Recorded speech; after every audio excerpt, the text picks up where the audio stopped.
Bon, ben, bonsoir tout le monde. Il est 7 heures, alors on va commencer la réunion. Bienvenue à cette réunion ordinaire publique du Conseil municipal de Dieppe. Et puis, bon, ben, j'ai pas vraiment d'annonce à faire ce soir. Alors, on va passer au mot d'ouverture. Chers collègues, ayons la sérénité d'accepter les choses que nous pouvons changer, le courage de changer les choses que l'on peut et la sagesse d'en connaître la différence. Alors, est-ce qu'on a quorum? Oui, nous avons quorum ce soir. Quorum ce soir. Est-ce qu'il y a des déclarations de conflit d'intérêts? Non. Alors, on passe à l'adoption de l'ordre du jour, proposé par le conseiller Leblanc, appuyé du conseiller Brideau. Est-ce qu'il y a des questions ou des ajouts à faire? Alors, s'il n'y en a pas, on va passer au vote. Ceux en faveur signifient leur consentement en disant oui. Oui. Ceux contre, non. Adopté. Alors, présentation, requête et pétition. Demande de renseignement des membres du Conseil au service régional de Kodiak, la GRC. Est-ce qu'il y a des gens qui ont des questions pour M. Beauchesne? Bonsoir, monsieur. J'aimerais prendre juste quelques minutes avant de répondre à la question de M. Godet de la semaine passée ou la dernière réunion. J'ai ici avec moi, c'est mon plaisir de vous présenter M. Luc Breton. Luc Breton arrive de Fredericton. Il est le remplaçant. Il va être l'officier des opérations pour le GRC de Kodiak. Donc, il arrive, il est en transition de ses fonctions pour le moment. Luc arrive de Fredericton avec un bagage important d'expérience, avec 29 ans. Même s'il a l'air plus jeune que ça, il a beaucoup d'expérience. Mais j'ai voulu juste faire les présentations ce soir, monsieur, juste lorsqu'il va y avoir d'autres réunions et je ne suis pas disponible. Et ça va être Luc qui va être ici de représenter votre force de police. Très bien. Donc, pour retourner à des questions, j'ai eu l'occasion de regarder le site web de Dieppe et de regarder des questionnements qui étaient posés à la sergent d'état-major, M. Como, à la dernière réunion. J'ai quelques réponses, mais je pense que les plus importantes et ce qui est sorti d'être là, c'est vraiment la collaboration qu'on va faire. Les statistiques que moi, je vais être capable d'apporter avec la collaboration de la Ville pour regarder des mesures de traffic calming, si je comprends bien la situation. Mais j'ai quand même fait les recherches. Il faut comprendre, quand nous autres, on donne des billets de contravention, ça s'appelle Provincial Offences Procedures Act. Donc là, c'est un billet de contravention. Un côté est fait manuellement parce qu'on n'a pas modernisé le système. Et lorsque l'information est rentrée sur l'informatique, les recherches sont très limitées. Sauf que la bonne nouvelle, c'est que ça fait plusieurs mois qu'on attend, puis on est à la veille de l'avoir dans la province. Ça s'appelle e-ticketing. Ça va être vraiment une modernisation du système. Et lorsqu'on va avoir des questions précises comme dans quel coin de Dieppe, combien de contraventions, on devrait avoir la capacité de faire des recherches. Ça devrait nous aider aussi pour faire des affaires comme traffic calming et tout ça. Mais pour le moment, on n'a pas. En réponse de votre question, monsieur, c'est que j'ai utilisé l'année 2015 comme, mettons, une référence en termes de billets de contravention.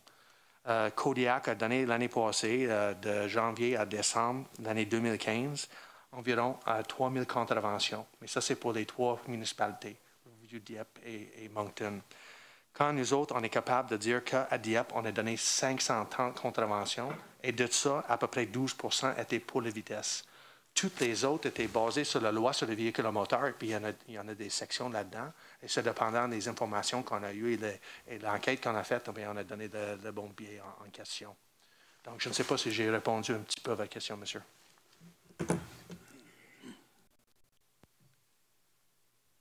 Oui. Oui, je vous remercie pour cette information. C'est que si je fais le calcul, puis je prends le 10 ou 12 % revient entre 50 et 60 contraventions dans une année. Et qui revient, quand on parle de ça, à peu près à 5-6 contraventions par mois. Le problème que j'ai, puis le problème que j'essaie de soulever, c'est que dans les quartiers, la tendance, et ce qu'on a su la dernière réunion, c'est qu'il y a très peu de travail au niveau de la GRC pour la vitesse et que le GRC s'implique simplement ou seulement à l'occasion où ils ont ils reçoivent des appels ou ils reçoivent de l'information disant qu'il y a une vitesse trop vite. Ce qui se passe dans les quartiers, c'est qu'il y a beaucoup de vitesse qui se fait au courant de la journée.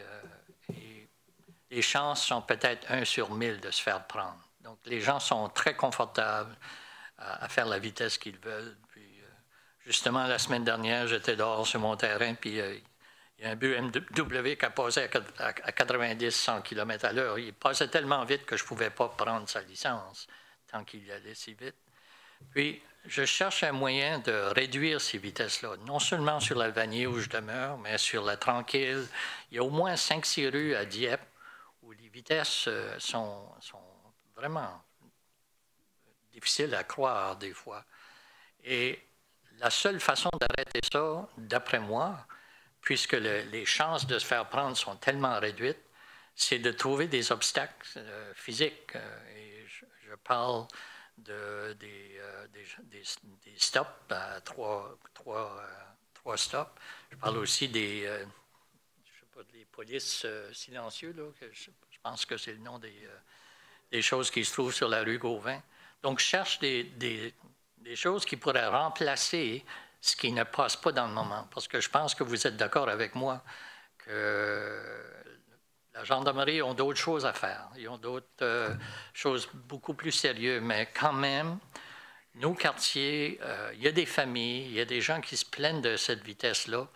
Puis la minute que j'en parle, c'est que je reçois des courriels de gens qui disent « Merci pour votre intervention. C'est à peu près temps qu'on essaie d'empêcher ces gens-là de faire la vitesse parce qu'ils savent que les chances qu'ils vont faire poigner est presque nulle. » Donc, c'est pour ça que je voulais avoir ces statistiques-là, parce que sur les 55 contraventions d'une année, j'assume qu'il y a probablement 25 ou 30 de ces contraventions-là qui sont sur l'Acadie ou sur le boulevard Dieppe ou sur le Champlain, où il y a beaucoup de trafic, puis les distances sont assez longues. Donc, je vous remercie pour votre intervention. Je vous remercie aussi pour m'avoir donné ces informations-là, parce que je vais continuer à essayer d'encourager la Ville à trouver des solutions dans les quartiers où les gens voient cette vitesse-là extraordinaire qui se fait. Merci, M. le maire. Qu'est-ce que je pouvais dire aussi? Tu peux compter sur moi pour mon collaboration avec la Ville. En français, c'est apaisement de circulation. C'est carrément ça. C'est des affaires qu'on pourrait faire ensemble. Des études qui sont faites par la Ville, mais avec la collaboration d'expertise de la GRC, ensemble de trouver, surtout dans les différents quartiers spécifiques, qu'est-ce qu'on pourrait faire pour avoir un impact sur la vitesse. Donc, tu peux compter sur nous là-dessus aussi, monsieur. Merci. Est-ce qu'il y a d'autres questions? Je n'en vois pas. Alors, merci, M. Beauchesne. Et puis, on vous libère pour la soirée. Si vous voulez rester avec nous, vous pouvez, mais c'est ça. Bon, alors on passe au prochain point qui est questions du public. Est-ce qu'il y a des questions du public? Ah, il y en a. Okay.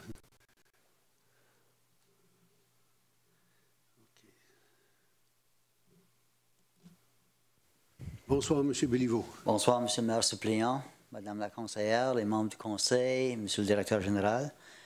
Je suis ici pour vous poser la question suivante, est à savoir si la discussion va avoir lieu dans un futur rapproché sur la question de la source d'eau pour la ville de Dieppe, et ça étant donné le 5 ans de suspension de l'addition du fluor dans l'eau. Et apparemment, c'est une discussion qui va être abordée par les conseils municipaux dans les prochaines semaines ou mois. Est-ce que je pourrais avoir réponse à savoir, est-ce que ça va être étudié, est-ce que ça va être discuté publiquement? Je suis persuadé que ça va être discuté. Quand, je ne sais pas. Est-ce que, M. Melançon, vous avez un calendrier ou... Monsieur le maire suppléant, M. Béliveau, bonsoir. Alors, cette question a été soulevée lors d'une rencontre des trois administrations la semaine dernière. Alors, on est en train de regarder la manière d'apporter le débat. On se rappelle bien que le débat avait pris place et ça a été quelques soirées de discussion entre les trois communautés. Alors, on veut s'assurer que le débat qui prendra place, s'il y a lieu, qu'on puisse faire part des deux côtés des perspectives, Alors, on a une discussion avec les deux autres villes et on regarde à la démarche qui serait la mieux placée. L'autre élément que je dois ajouter, c'est que l'eau, c'est l'eau de la ville de Moncton. On est client, on achète de l'eau de Moncton, mais ils ont quand même confirmé qu'ils étaient prêts à recevoir nos opinions, nos commentaires vis-à-vis de cette situation-là sur le fluor dans l'eau. Okay. Alors, si c'est ça le cas, je demande que la ville de Moncton, on va avoir l'ouverture d'esprit de vouloir recevoir et d'examiner des renseignements, comme ça a été fait il y a 5 ans. Et pour justement reprendre une décision que je souhaiterais, ce serait pas pour 5 ans. La science sur la question n'a pas tellement changé. Et je pense qu'on va vouloir s'y tiendre que des déclarations telles qu'on les a reçues dans les derniers temps, qu'il y a des associations professionnelles, puis il y a certaines organisations qui portent à vouloir le supporter, de l'ajouter à notre source d'eau, qui n'est pas le désir de tout le monde de consommer cet élément chimique-là qui est ajouté. L'autre chose, c'est, je trouve déplorable qu'il y a une association professionnelle qui a déclaré que le taux de caries dans la population traitée par des spécialistes de la santé augmente. Il y a justement un individu encore dans les soins de la santé qui a indiqué que ça n'a rien à faire avec pas avoir dans l'eau ou avoir dans l'eau. Ça a à faire avec le sucre. Parce que la consommation des produits de sucre est à la hausse dans les derniers 5 ans. Alors, on ne devrait pas isoler un élément puis croire qu'on doit réintroduire cet élément-là dans notre eau. Et je comprends que ce n'est pas notre eau, c'est l'eau qu'on achète de la ville de Moncton, mais qu'il devrait être quand même discuté, basé sur la science et non des déclarations qui sont difficiles à démontrer, la preuve scientifique. Alors, sur cette note, je vous remercie, M. le maire suppléant. Je vous souhaite une bonne soirée, puis en passant, bravo. Merci pour votre service municipal. Bonne soirée. Merci, M. Béliveau. Est-ce qu'il y a d'autres questions du public? Il n'y en a pas. Alors, on va passer à l'adoption des procès-verbaux de la réunion ordinaire du Conseil tenue le 26 septembre 2016. Proposé par le conseiller Brideau, appuyé du conseiller Leblanc. Est-ce qu'il y a des questions, corrections à apporter au procès-verbal? S'il n'y en a pas, on va passer au vote. Ceux en faveur signifient le consentement en disant oui. Ceux contre, non. Adopté. Bon, alors, 10.1, expansion Dieppe, plan directeur du centre-ville études. Alors, M. le maire suppléant, vous avez devant vous une recommandation de procéder avec l'étude de la phase 1 et 2 sur le centre-ville. Un plan directeur pour notre centre-ville au coût total de 135 000 L'étude se fera sur 2 années financières. Alors, il est recommandé de poursuivre avec une dépense de 75 000 en 2016 et la balance de 60 000 en 2017. Alors, les comptes sont identifiés pour pouvoir procéder avec ce projet qui est beaucoup attendu et qu'on a besoin de finaliser. Alors, c'est pour recommandation ce soir.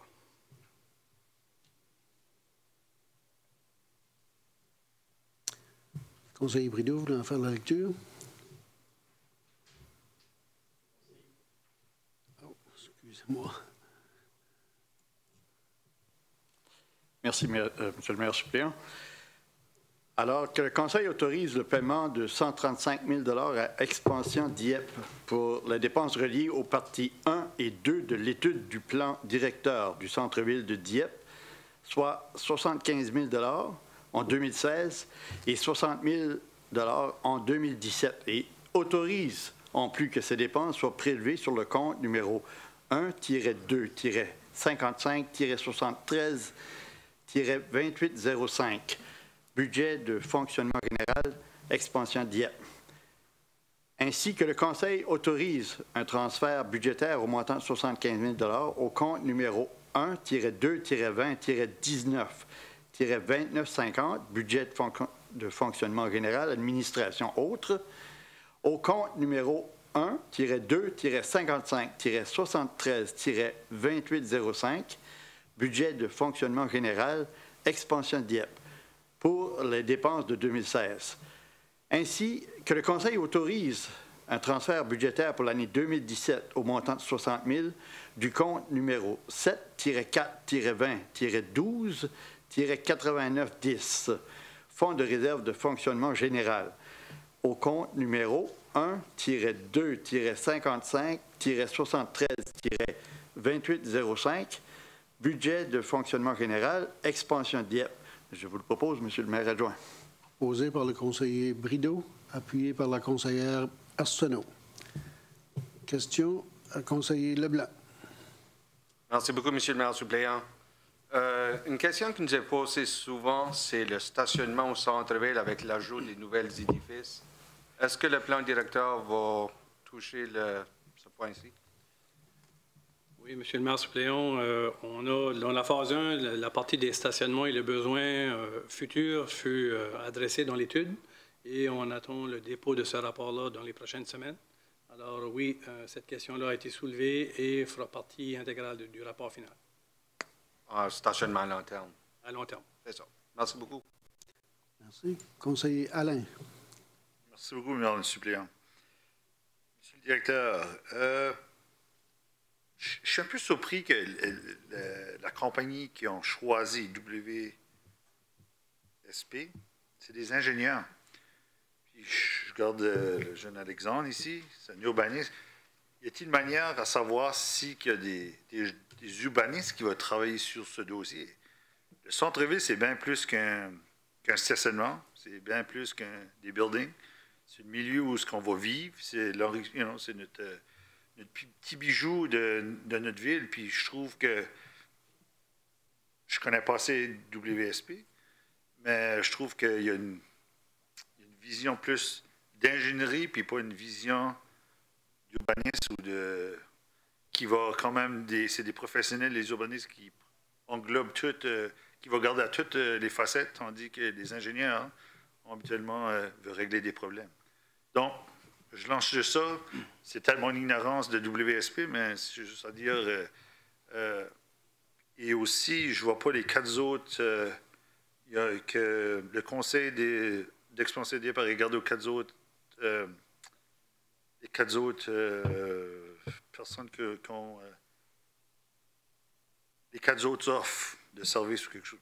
Habituellement, dans la liste Ici, M. le maire suppléant, conseiller Alain, c'est qu'il y a eu 12 firmes qui ont été invitées. On en a reçu 4 propositions. On a approuvé pour la phase 1 WSP avec une option de pouvoir procéder avec la phase 2. Alors ce soir, parce qu'on doit procéder avec un achat public qui dépasse le montant autorisé par l'administration, on doit combiner les 2 options dans la même résolution. Alors vous avez devant vous les phases 1 et 2. Phase 1 est déjà complétée. Et on procède avec la phase 2. M. Godbout est ici qui pourra vous donner plus de détails sur la firme WSP qui rencontrait toutes les obligations et M. Girard qui a été partie intégrale du comité d'évaluation. Alors, si on peut permettre M. Girard de... Oui, alors M. Girard, si vous voulez rajouter. Merci, M. le maire suppléant. Et puis merci pour votre question, M. le conseiller Alain. Donc, WSP, c'est une firme multidisciplinaire. Il y a autant des ingénieurs que des urbanistes qui vont travailler spécifiquement sur le projet. Donc, je crois, si je me rappelle bien, qu'il y a 3 urbanistes certifiés là, qui vont travailler sur l'étude du centre-ville en même temps là, que les ingénieurs et puis d'autres gens de diverses spécialités. Donc, effectivement, c'est vraiment une équipe multidisciplinaire. D'autres questions? Alors, s'il n'y en a pas, on va passer au vote. Ceux en faveur signifient le consentement en disant oui. Ceux contre non. Adopté. Alors, on passe au prochain point. 11, arrêtés municipaux.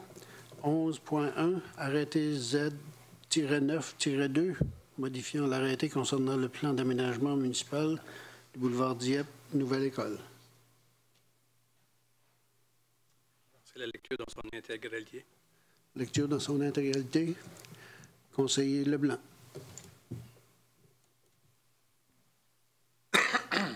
Merci, Monsieur le maire suppléant. Arrêté numéro Z-9-2, un arrêté modifiant l'arrêté concernant le plan d'aménagement municipal de la ville de Dieppe. En vertu des pouvoirs que lui confère la loi sur l'urbanisme LRNB 1973, chapitre C-12, le Conseil municipal de Dieppe édicte ce qui suit. Un arrêté concernant le plan d'aménagement municipal de la ville de Dieppe, soit l'arrêté numéro Z-9, édicté le 26 octobre 2015 et déposé au bureau d'enregistrement du comté de Westmoreland sous le numéro 355-37340, le 15 décembre 2015, à modifier comme suit. L'annexe A-1, intitulée « Carte d'affectation du sol », est mentionnée dans le corps de l'arrêté concernant le plan d'aménagement municipal de la ville de Dieppe, modifié par la carte ci-jointe à titre d'annexe A-1-2. Je vous le propose dans sa lecture dans son intégralité. Proposé par le conseiller Leblanc, appuyé de la conseillère Arsenault. Est-ce qu'il y a des questions? S'il n'y en a pas, on va passer au vote. Ceux en faveur signifient leur consentement en disant oui. Oui. Ceux contre non. Adopté. Alors maintenant, pour la troisième lecture, par titre seulement. Merci beaucoup. Arrêté numéro Z-9-2. Un arrêté modifiant l'arrêté concernant le plan d'aménagement municipal de la ville de Dieppe. Je vous le propose en troisième lecture par titre seulement. Merci, M. Leblanc. Appuyé de Mme la conseillère Arsenault. Alors, question? S'il n'y a pas de question, on passe au vote. Ceux en faveur signifient le consentement en disant oui. Oui. Ceux contre non. Adopté. 11.2, arrêté de zonage Z-10-2, boulevard Dieppe, Nouvelle École. Pour la lecture dans son intégralité.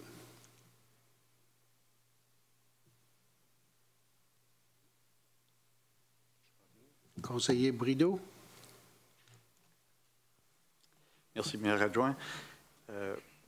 Arrêté modifiant l'arrêté de zonage de la ville de Dieppe, arrêté numéro Z-10-2. En vertu des pouvoirs que lui confère la loi sur l'urbanisme, LRNB 1973, chapitre C12, le Conseil municipal de Dieppe édicte ce qui suit. L'arrêté de zonage de la ville de Dieppe, soit l'arrêté numéro Z-10, est dicté le 26 octobre 2015 et déposé au bureau d'enregistrement du comté de Westmoreland sous le numéro 35537-357 le 15 décembre 2015 est modifié comme suit. L'annexe A, intitulée « Carte de zonage de la ville de Dieppe », est mentionnée dans le corps de l'arrêté de zonage, est modifiée par la carte ci-jointe à titre d'annexe A2. Je vous le propose, M. le maire adjoint, dans son intégralité. Merci, conseiller Brideau. Est-ce qu'il y a un appuyeur? Appuyé par la conseillère Arsenault. Alors, est-ce qu'il y a des questions au sujet de la proposition?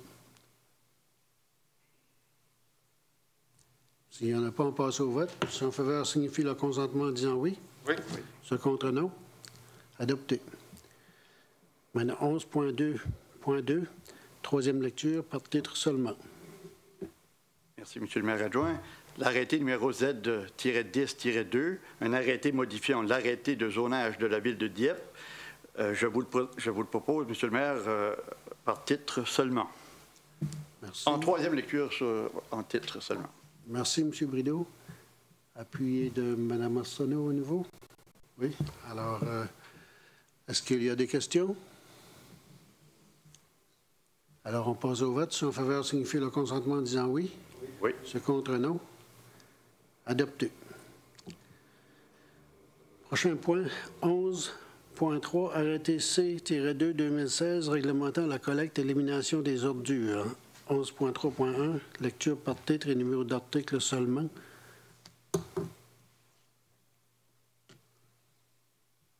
Conseiller Alain. L'arrêté numéro, pour la première lecture par titre, numéro d'article seulement, arrêté C-2-2016, arrêté réglementant la collecte et l'élimination des ordures dans la ville de Dieppe, en vertu des pouvoirs que lui confère la loi des municipalités, en 1973, chapitre M-22, le conseil municipal de Dieppe, Dumont réuni adopte ce qui suit. 1, la définition.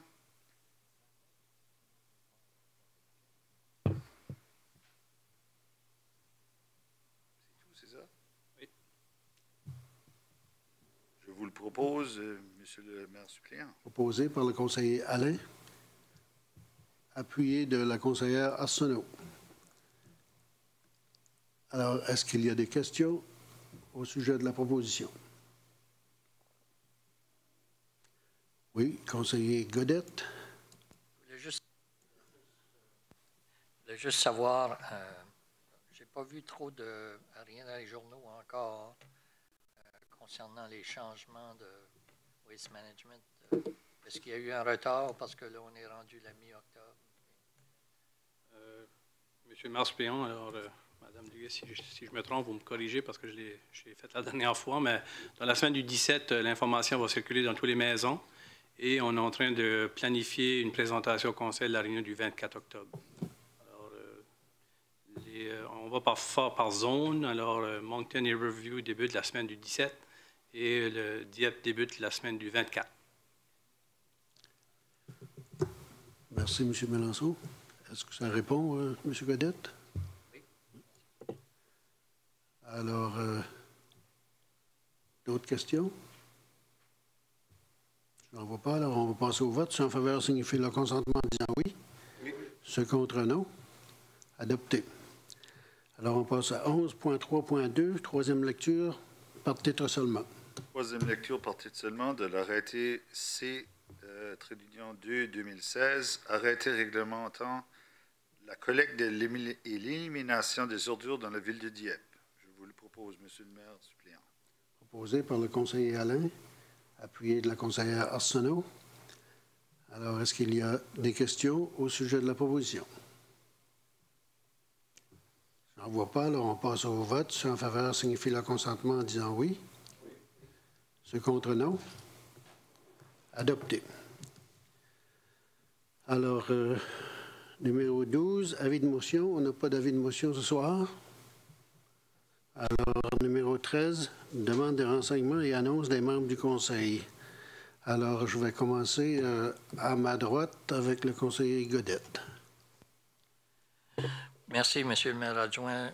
J'ai seulement un point que je vais soulever encore ce soir. On a déjà parlé avec la Gendarmerie royale, mais j'ai encore reçu un autre courriel, celui-ci concernant la rue centrale, où les vitesses se font encore. Puis l'autre problème qui a été soulevé par le citoyen en question, c'était l'idée que le stationnement est permis des deux côtés du chemin.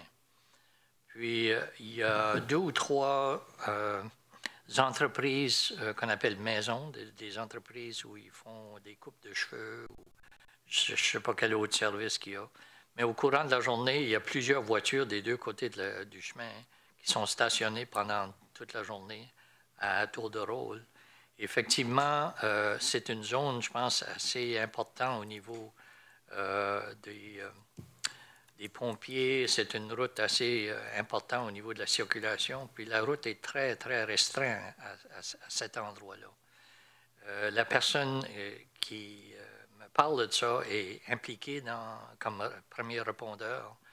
Puis il dit qu'il y a des dangers assez importants qui peuvent se faire par rapport à ce genre d'étroitement du chemin. Donc, je voulais soulever ça au niveau de travaux publics ou des gens pour voir est-ce que vraiment on a besoin de faire du stationnement des deux côtés du chemin, sur la centrale et peut-être sur d'autres chemins aussi, où la largeur du chemin rétrécit de façon importante lorsqu'il y a 2 voitures qui se stationnent un à côté de l'autre sur les différents côtés du chemin. Merci. Est-ce que vous allez... On a déjà entamé dans l'horaire de faire un constat. Alors, on a reçu une copie du courriel du conseil Godette qui fait référence sur la centrale. Alors, le service d'ingénierie va faire le constat et on va impliquer les intervenants qui ont besoin d'être autour de la table pour avoir des mécanismes de mise en œuvre pour essayer d'améliorer ou de rectifier certaines situations. Le stationnement sur le bord des rues, c'est un moyen de ralentir la vitesse. Pas nécessairement un à chaque côté de la rue, mais d'avoir une planification. Alors, le service va regarder et on va vous revenir avec certaines suggestions et possiblement des recommandations. Merci. Merci, M. Melançon. Conseiller Leblanc.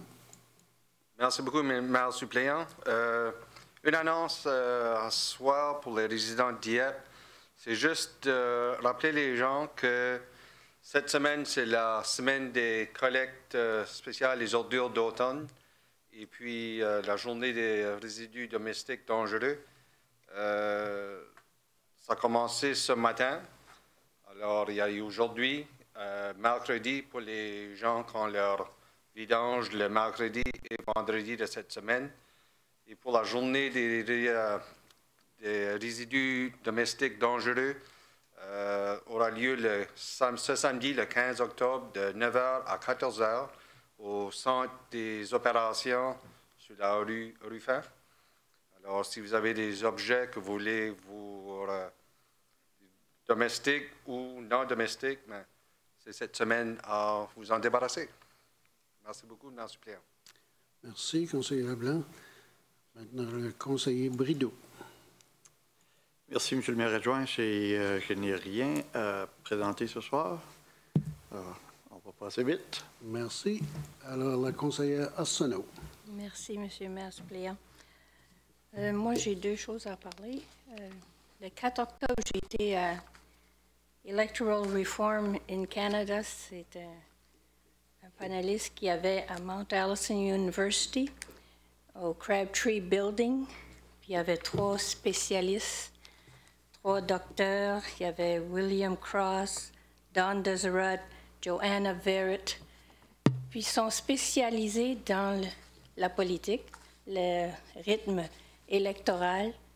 Puis finalement, ce que j'ai pris pour leur conclusion, c'était qu'ils ont été partout dans le monde pour voir différents endroits comment ils faisaient leur réforme politique. Puis ils ont trouvé que la nôtre n'était pas si mal que ça, qu'on était assez bien. Puis qu'il y a même eu un dicton qui a été dit dans la salle. Puis je ne suis pas certaine si c'était par quelqu'un de UNB ou si c'était quelqu'un de l'université de PEI ou encore de celle-là de la faculté de Carleton University. En tout cas, c'était tout du monde, des scientifiques dans la politique. Puis il n'y avait pas beaucoup de monde dans la salle de Crabtree. Mais ceux-là qui avaient là étaient vraiment intéressés. Puis la principale idée que j'ai conclue de ça, c'est que nous autres, on était assez bien. Puis si on voulait faire de la réforme dans notre processus électoral, que peut-être qu'on pouvait le moderniser en faisant le genre d'Internet avec, élection par Internet, plutôt qu'essayer de changer le processus électoral comme tel. Et puis que si c'était si bien que ça, il ne faut pas déranger quelque chose qui marche assez bien, mais plutôt le moderniser. Donc, j'ai trouvé que c'était très bien. Puis, il y avait même des gens de l'Université de Moncton qui étaient là aussi, à cette discussion-là. C'était très intéressant. L'autre chose que j'ai été le 5 octobre à Songs of the City. C'était United Way, le Centraide au Capitole. Il y avait un groupe de musiciens là, les Olympic Symphonium, qui donnait la musique, ou qui faisait la musique, puis c'était excellent. Mais il y avait les témoignages des gens qui étaient là aussi, qui étaient très touchants. Il y en avait de Dieppe, même si elle a donné un témoignage anglais. C'était une personne qui avait été par la Maison des Jeunes ici à Dieppe, donc j'enlève un chapeau. C'était excellent. J'aurais aimé qu'elle aurait parlé français, mais elle a donné son témoignage en anglais. Puis si on veut considérer tout ce qu'elle avait passé dedans, là, elle pouvait le dire dans la langue qu'elle voulait, je crois. Ça ne me faisait pas vraiment de différence. Puis il y avait un jeune homme de Riverview. Lui aussi, c'était très touchant. Il y avait une jeune fille de Moncton. Puis il y avait un autre monsieur qui a parlé aussi. C'était des témoignages touchants. Puis ça montre que Centraide, United Way, aide beaucoup dans toute notre région, puis que ça vaut vraiment la peine de leur lever le chapeau. Un gros merci. Merci, Mme Arsenault. Conseiller Alain. Merci beaucoup, M. le maire suppléant. Je vais parler de trois choses. Trois choses qui sont, que j'adore, c'est Noël, la ringuette puis le hockey. Donc, premièrement, je suis choyé comme conseiller de siéger sur le conseil d'administration du défilé de Noël Majesta du Grand Moncton. Même si la Halloween n'a pas encore fini, au défilé de Noël, on fait notre travail. C'est juste pour annoncer que le défilé de Noël est le 26 novembre, le samedi, à 17h. C'est le 50e anniversaire. Il va y avoir des événements spéciaux pas mal tous dans la région. Ça va être appelé des zones familiales. Donc, dans les prochains jours, vous allez voir, il va y avoir une conférence de presse et JR, notre président, va certainement élaborer une bonne programmation pour le défilé. Donc, le trajet commence de la rue Cameron à Moncton et finit sur la rue Paul à Dieppe. Donc, j'espère le 26 novembre voir plusieurs des gens du Grand Dieppe au défilé. Deuxième point, c'est la ringuette de Dieppe. On vient juste d'entamer une nouvelle saison, 2016-2017. Je suis fier de dire qu'il y a 16 équipes cette année comparé à 15 l'année passée. Ça représente au-dessus de 250 joueuses. Donc, je souhaite une bonne saison à tous les bénévoles, les parents, les filles, et surtout au conseil d'administration. Donc, je suis le président. Il y a 23 individus qui se rencontrent une fois par mois. Puis je vais les nommer ce soir. On a le temps, on a beaucoup de conseillers qui manquent, donc je vais prendre leur temps. On a le président sortant, Guy Duguay, le vice-président, Maxime Labbé, la trésorière, Michel Boudreau, la secrétaire, Nadine Jaillet, le directeur des arbitres, Marc Savoie, le directeur des glaces, Réal Robichaud, le directeur de l'équipement, Robert Landry, la directrice de gérant, Lise Robichaud-McGrath, le directeur des entraîneurs, Marc Béliveau, le directeur des communications et médias sociaux, Alain Arsenault, les coprésidents du tournoi 2017, Denis Daigle et Michel Boudreau, les conseillers du tournoi, Daniel Lausière et Liette Benoît, le conseiller des gardiens, Daniel Martin, les conseillers, Conrad Bourque, Danny Cormier, Robert Robichaud, Christine Brault, Jonathan Desroches, Serge Colette, Luc Bourque et Sam Langton. C'est 23 individus de la ville de Dieppe qui donnent leur temps. Donc, premièrement, je les félicite puis je les remercie de prendre garde à nos filles de Dieppe. Puis c'est quelque chose d'assez spécial. Puis c'est pour cette raison-là que je suis président. Puis c'est pour cette raison-là je crois que les gens ici travaillent, c'est pour nos jeunes puis donner une meilleure expérience de vie. Donc, c'est quelque chose d'important. Puis troisièmement, je vais féliciter Hockey mineur de Dieppe ou même le côté de hockey féminin de notre région. On a aujourd'hui une association de féminine de hockey, la deuxième au Nouveau-Brunswick, qui se fait ici à Dieppe. Donc, j'ai vu Jean-Charles J.C. Godette et Denis Leblanc qui ont, dans l'Académie nouvelle cette semaine, qui ont parlé des Panthères, la nouvelle ligue de hockey, pour les filles seulement, puis ici à Dieppe. Donc, il y a des belles choses qui se font faire. On a des bons bénévoles dans la région, puis c'est que tous les gens, je remercie, puis féliciter, puis continuez votre bel effort. Monsieur le maire adjoint, c'est fini. Merci, conseiller Alain. Bon, ben moi, j'ai une annonce à faire. C'est qu'on va avoir le Salon du livre de Dieppe du 20 au 23 octobre. Et puis, comme vous le savez, c'est très important d'avoir accès à des livres pour tous nos jeunes et puis nos moins jeunes aussi. Alors, il y a une très grande variété de livres à ce salon-là et je vous encourage tous et à toute la population de Dieppe d'y participer. Il y a une très grande diversité de livres pour enfants et je crois que c'est extrêmement important cet aspect-là parce qu'il faut absolument que nos enfants prennent le goût de lire puis pour essayer d'éliminer le taux d'analphabétisme au Nouveau-Brunswick. Alors, participez en grand nombre au Salon du livre de Dieppe. Sur ce, l'agenda est terminé, alors je propose la levée de la réunion. Bonsoir, bonne fin de soirée à tout le monde.